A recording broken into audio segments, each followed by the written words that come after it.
Today on Locked On Women's Basketball, I'm joined by Rob Knox, where we get into Unrivaled one-on-one, Napheesa Collier, and maybe a little too early WNBA season predictions. This is Locked On Women's Basketball.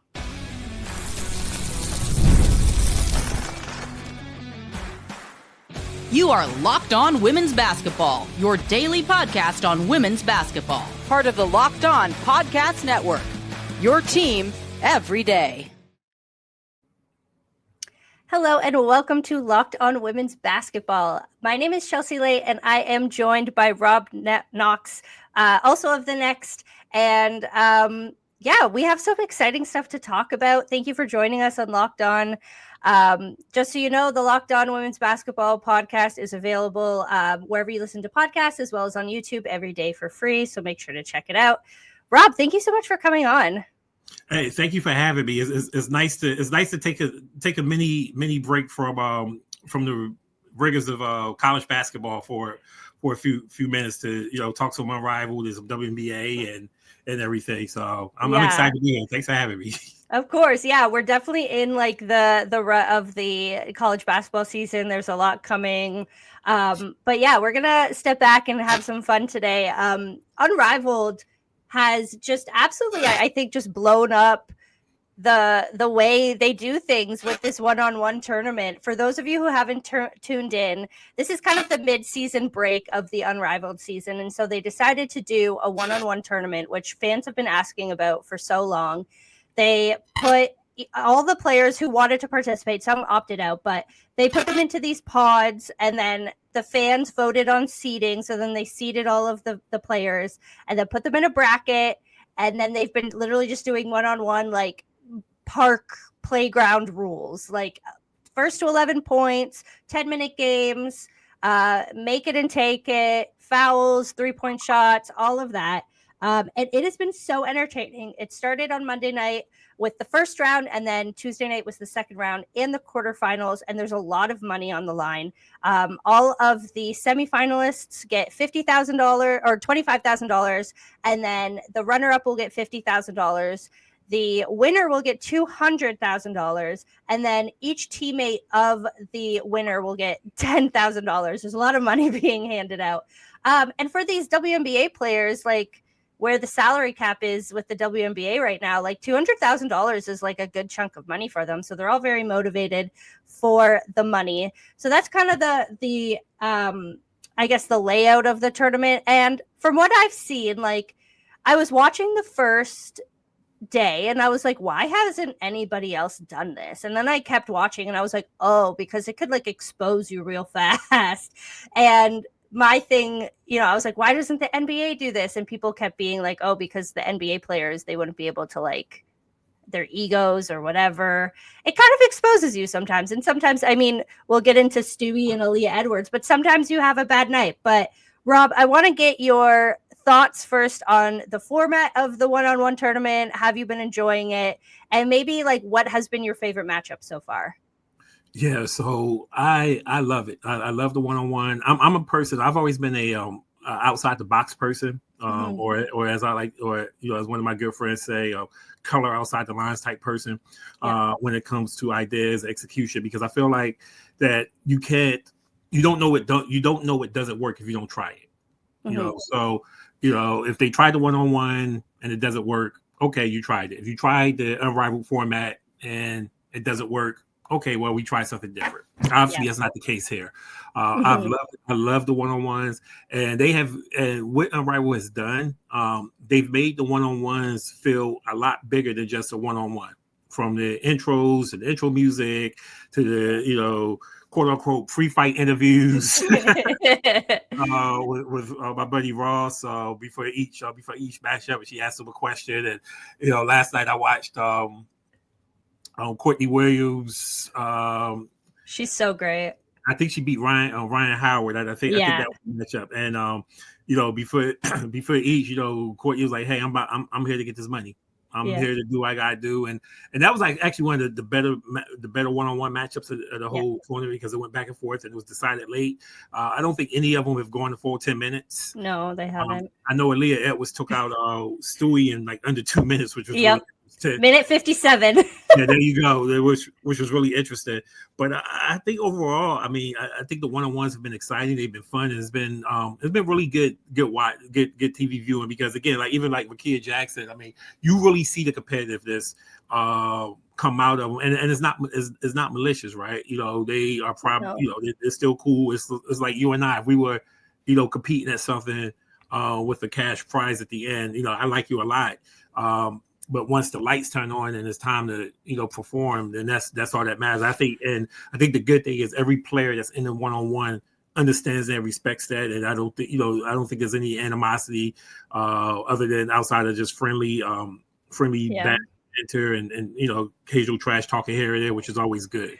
Yeah, I agree. I think one thing that the WNBA really thrives on is like the respect that all of the players have for each other. And that's really apparent in the way that they talk to each other. And like, again, they're always going to say like, once the ball goes up, we're in competition mode and the trash talk is great. And I feel like we're getting to a place where we can balance that now. Like there was definitely an era where people would see these women trash talk and get really like, oh, like they shouldn't be doing that. Like, no, like we want trash talk in sports. Yeah. It's fun. It's competitive. And at the end of the day, like the respect that these players show each other off of the court just makes it even more fun because it's like for the love of the game and the competitive energy of it. Exactly. And that was one reason why, and slight tangent, this is one reason why I love Nike's Super Bowl commercial. Yes. Featuring all the women because it was like all these quote unquote stereotypes of what you can't do, this, that, the other. You shouldn't be this, you can't be that, this, that, the other.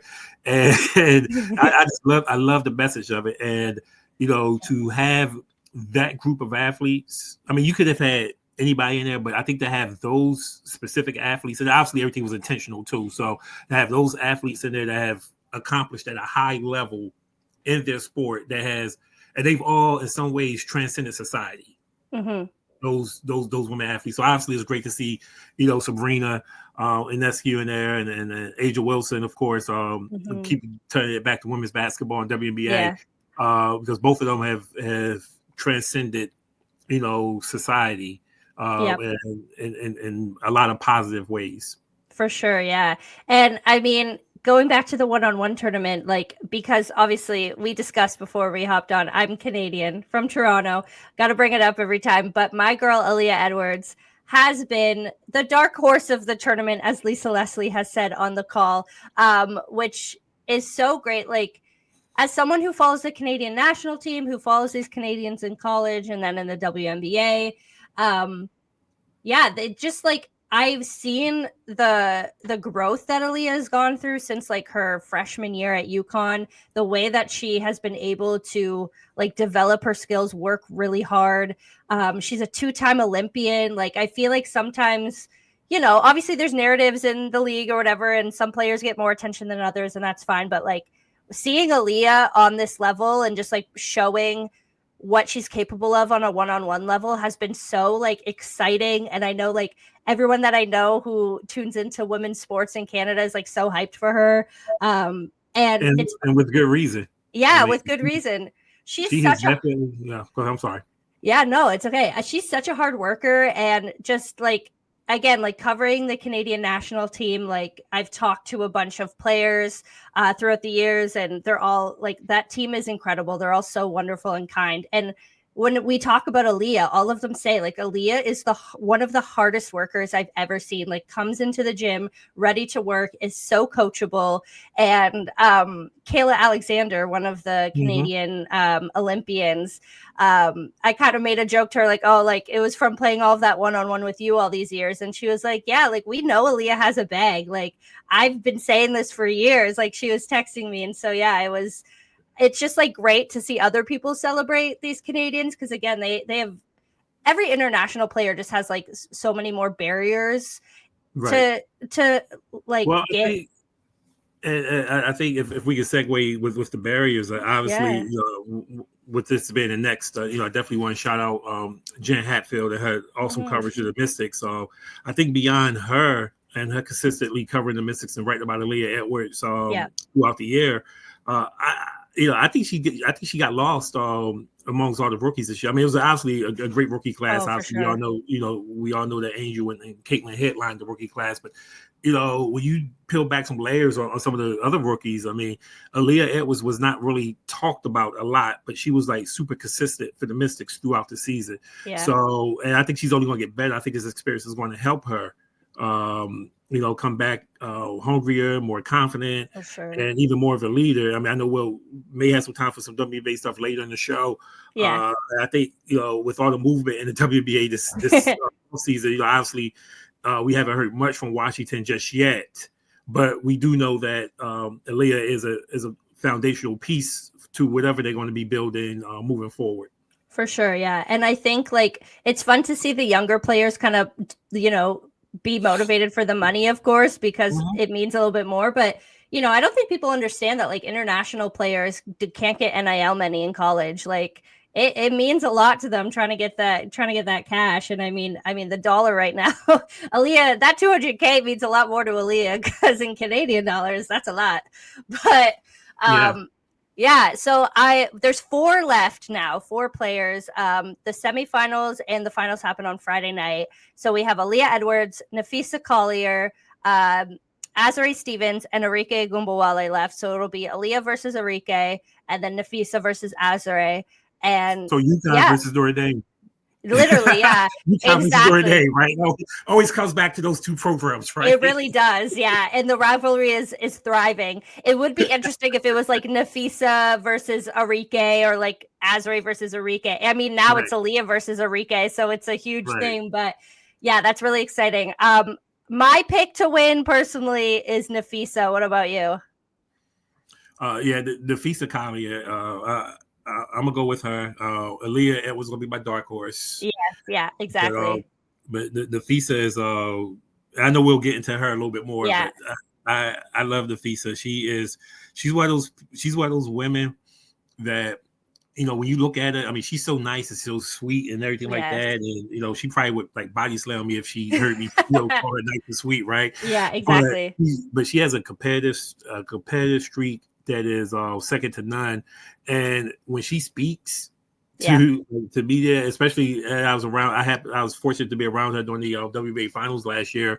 Yep. She says things, and it's she'll talk trash in the nicest, most humblest way. Yeah, exactly. And you sit there, you're like, you got to go back and wait, did she just say she's about to go, do X, Y, and Z?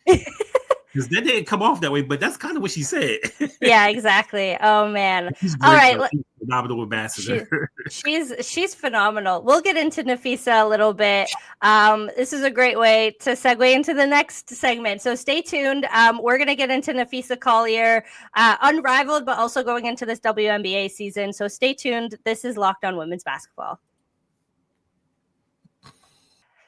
After the holiday hustle, there's nothing like giving your home a little bit of TLC. I always find that decluttering and refreshing my space helps me get back into a routine. Whether you're tidying up, clearing out, or just want to give your space a new look to start the year, Wayfair has everything you need, all within your budget. I'm currently looking for furniture. Of course, I have a small space, so sometimes it's not easy to find things that are going to fit into my apartment.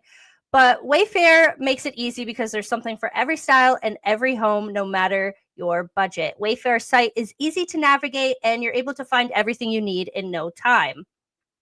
Give your home a refresh that it needs with Wayfair. Head to wayfair.com right now. That's WAYFAIR.com. Wayfair, every style, every home.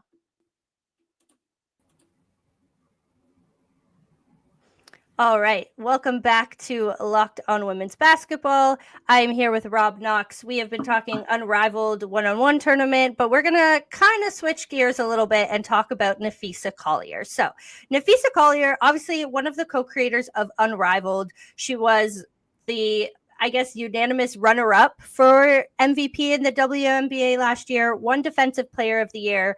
But now in Unrivaled, not that I feel like she had to unlock a new level, but she played fantastic last season, but something about this 3-on-3 format is really just highlighting Napheesa. She has been so dominant. She all of her skills just seem so refined. And I don't know if it's maybe the motivation of losing in the finals. And now she's like, okay, now I got to like turn it up a notch. That's like making her motivated, or maybe she just is that kind of player. I don't know. We both have nothing but great things to say about Napheesa, but I'm curious, Rob, do you think that this, level of play that she's displaying in Unrivaled now, do you think that's going to kind of continue into the WNBA season? And do you think that Napheesa has a better chance this year of winning MVP than maybe she did last year? I'm gonna say yes. I think she's motivated already by losing in the championship last year. So I think that's going to be her. I think that's going to be her motivation coming into the year. And I think that she is kind of taking that Jalen Hurt approach, approach to how she's going to prepare and approach the season more intentional this year. And I thought that I thought the world got a chance to see just how good Napheesa Collier really is last year throughout the Minnesota Lynx' playoff run. And even during the Olympics, I think that, again, I think she has always been in, because just, by her nature, she doesn't necessarily, she's not the most outspoken, person out there on social or anything like that compared to some of the, other WNBA players and things like that. So I think sometimes people forget how great she is. And, I was fortunate to, interview her a few times last year throughout just working on different stories. And I'll never forget talking to her in DC before a Mystics game. She gave me about 10 to 15 minutes, and we talked about her Olympic experience, because I was talking about the growth of women's basketball and where things are now and all that other good stuff. And she shared a story where she was just able just to take in a moment with her family. And you got a sense that at the heart of what really drives her, what really motivates her, right? And it's her family, and she understands how to compartmentalize those different aspects of her life. Yes, she's an elite basketball player, and she is going to perform at the highest level, and she's motivated to win a championship. So I think that what she's doing this summer is just a start. Obviously, if she walked away from basketball tomorrow, it'd be all of our losses, right? But what she did, along with Stewie and then other investors, and getting Unrivaled off the ground, makes her just an MVP in general, right? Because this opportunity, no matter what you think of it, the Unrivaled, the 3-on-3, the opportunity to earn significant money while staying home and not having to go overseas during the off season, and the players can use this for however they choose to use it. Some are using it to get better, some are just using it to stay in shape, some are just using it, I'm just having fun, and I can still stay home and do all the other stuff that I want to do, and I can still be around my family type thing. So I think Fee has done she's done a service to the sport of women's basketball, and I think coming into the season this year, I definitely think she's going to be unlocked and unleashed, and it would not surprise me if she did win the MVP this upcoming season. Obviously, Asia Wilson's going to have a lot to say about that, because I still think Asia Wilson is probably is still the best player in the WNBA, and she's she doesn't appear to slow down. She doesn't appear that she's going to slow down anytime soon. And you talk about players that's also going to be motivated going into the season. Obviously, another one wants to get back to the championship. So it's going to be fun. I mean, I definitely have those Minnesota, New York, and Minnesota, Vegas games whenever this circled on my calendar.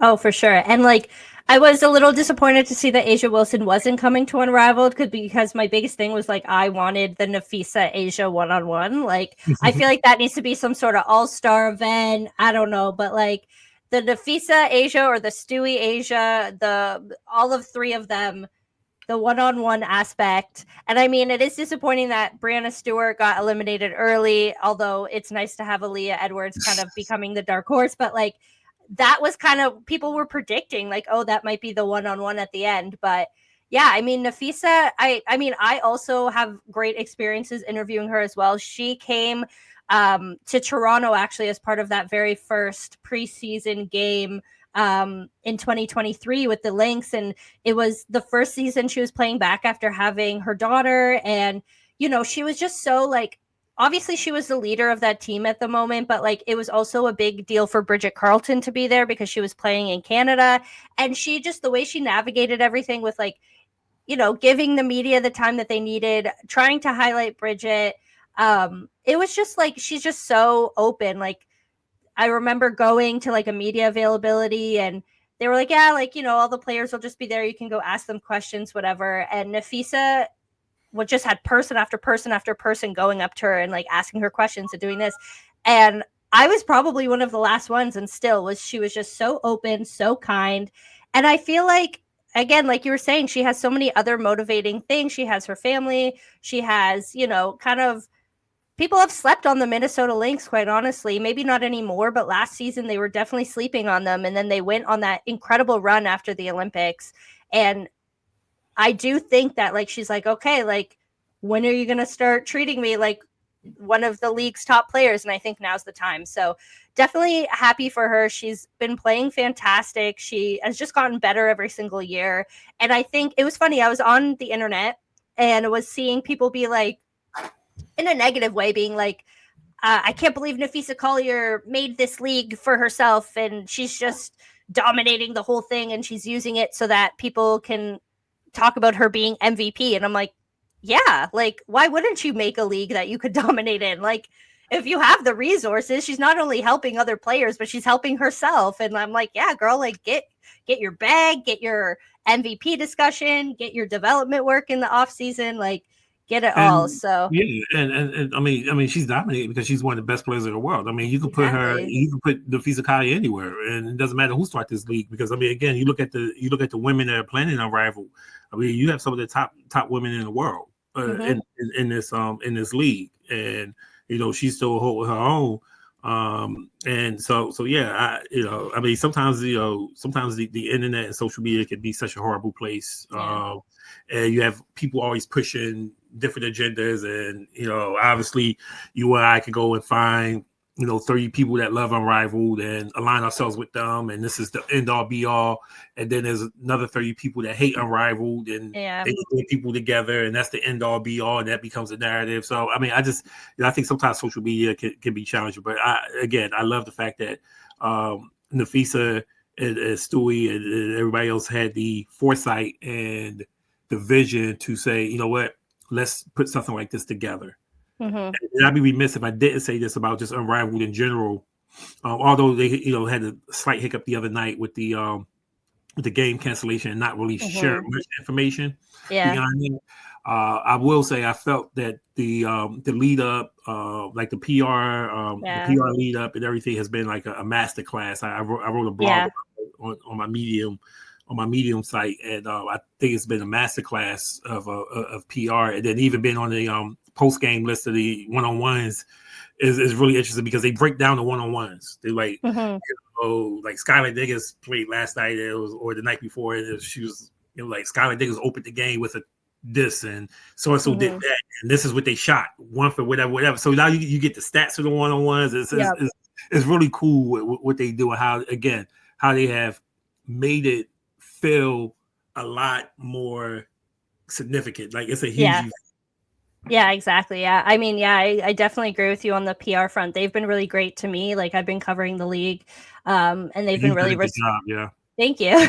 But yeah, they've been really responsive and helpful. So yeah, they're definitely setting themselves up for a good run and a good first season. And you know, I think the great thing is that they're probably open to like changing things. And this is all like, you know, an experiment, and they'll change things and however. But at the core, it's to get these players ready for the WNBA season. And I think it's doing a good job of that. So stay tuned. When we come back, we're going to talk just a few little too early WNBA predictions in terms of awards and who we think might shine this season. So stay tuned. This is Locked On Women's Basketball. Running a small business means you're wearing a lot of hats. Your personal phone becomes your business phone, and before you know it, you're juggling customer calls day and night. As your team grows, it becomes impossible to manage everything with just your personal number. That's where Open Phone comes in. It's the #1 business phone system designed to help you keep your work and personal life separate. For just $15 a month, the cost of a few coffees, you can get complete transparency and visibility into everything happening with your business phone number. Open Phone works through an app on your phone or computer and integrates with tools like HubSpot and hundreds of others. It also uses AI-powered call transcripts and summaries, so you'll have a rundown of your calls and action items the second you hang up. And if you miss a call, no problem. Automated messages are sent directly to your customer, ensuring you never miss an opportunity to engage. Right now, Open Phone is offering 20% off your first 6 months when you go to openphone.com/LockedOnNBA. That's openphone.com/LockedOnNBA for 20% off 6 months. Openphone.com/LockedOnNBA. And if you have existing numbers with another service, Open Phone will port them over at no extra charge.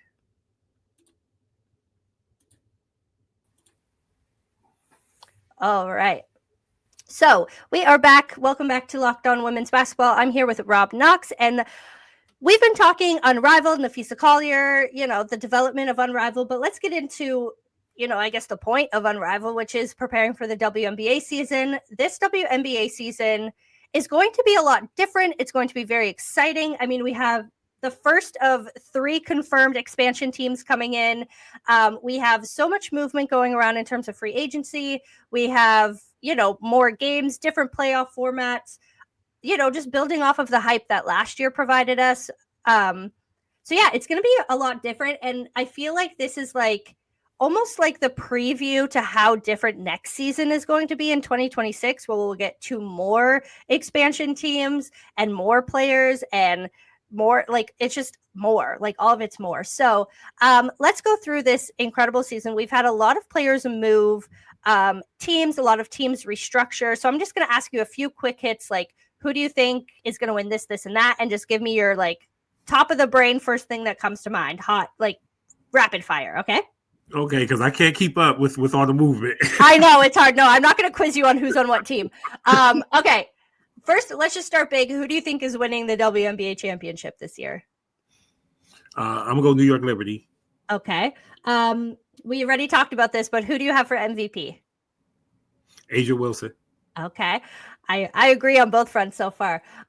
Most improved player. Dejanay Carrington won last year.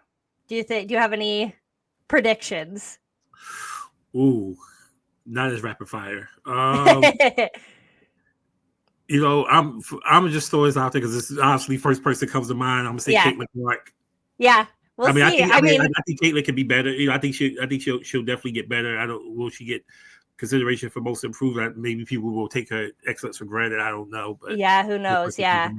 I'm going to go similar. I'm going to say Aaliyah Boston. So we'll see how she can do this season. Defensive player of the year. I'm going to go back to Napheesa. Napheesa? Yeah, that's a good one too. I think so as well. And based on who is coming out of the draft this year, who do you think might win Rookie of the Year? Whew. What did Paige Beckers decide? Yeah, I think she's declaring. Let's just assume she's declaring at this rate. I'm going Paige. Okay, yeah, I agree. As far as if she declares, I think Paige has it, but we'll definitely see. Oh man, thank you for that. Thank you, Rob, for coming on. Thank you for having me. I appreciate you coming on. Make sure to check out Rob Knox over on the Next.